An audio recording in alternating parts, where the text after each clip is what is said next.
अस्सलाम वालेकुम सारे परदेसी वीरां नूं। उम्मीद करना सारे परदेसी ठीक ठाक होणगे ते अल्लाह पाक कोल दुआ है कि सारे परदेसियों दी मुश्किलां आसान करे।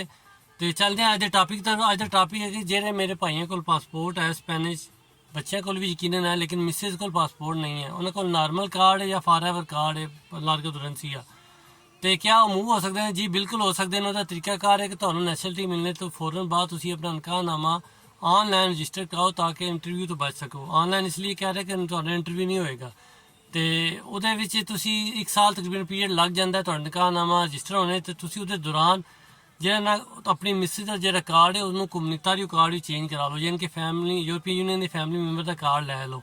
ਅਗਰ ਤੁਹਾਡੀ ਮਿਸਿਸ ਕੋਲ ਨਾਰਮਲ ਕਾਰਡ ਹੈ ਤੇ ਉਹ 5 ਸਾਲ ਦਾ ਕਮਿਊਨਿਟਰੀ ਕਾਰਡ ਦੇਣਗੇ। ਅਗਰ ਤੁਹਾਡੀ ਮਿਸਿਸ ਕੋਲ ਫॉरएवर ਯਾਨੀ ਕਿ ਲਾਰਗੋ ਦੁਰੈਂਸੀਆ ਦਾ ਕਾਰਡ ਹੈ ਸਪੇਨ ਦਾ ਤੇ ਉਹ ਫਿਰ 10 ਸਾਲ ਦਾ ਕਾਰਡ ਦੇਣਗੇ। ਤੇ ਉਮੀਦ ਕਰਦਾ ਮੇਰੀ ਅੱਜ ਦੀ ਵੀਡੀਓ ਤੁਹਾਨੂੰ ਜ਼ਰੂਰ ਪਸੰਦ ਆਏਗੀ। ਨੈਕਸਟ ਵੀਡੀਓ ਤੁਹਾਨੂੰ ਦੱਸਾਂਗਾ ਕਿ ਜਰਮਨੀ ਆ ਕੇ ਉਹ ਕਾਰਡ ਕਿੰਨੇ ਸਾਲ ਦਾ ਤੁਹਾਡੀ ਮਿਸਿਸ ਨੂੰ ਮਿਲੇਗਾ, ਜਰਮਨ ਦਾ ਕਾਰਡ। ਤੇ ਜਿਸ ਮੇਰੇ ਭਾਈ ਨੂੰ ਕੋਈ ਵੀ ਇਨਫੋਰਮੇਸ਼ਨ ਚਾਹੀਦੀ ਹੋਵੇ ਕਮੈਂਟਸ ਵਿੱਚ ਜ਼ਰੂਰ ਲਿਖੀਏ ਤੇ ਆਪਣਾ ਬਹੁਤ ਸਾਰਾ ਖਿਆਲ ਰੱਖੀਏਗਾ ਤੇ ਦੁਆਵਾਂ ਯਾਦ ਰੱਖੀਏਗਾ ਤੇ ਅੱਲਾ ਹਾਫਿਜ਼।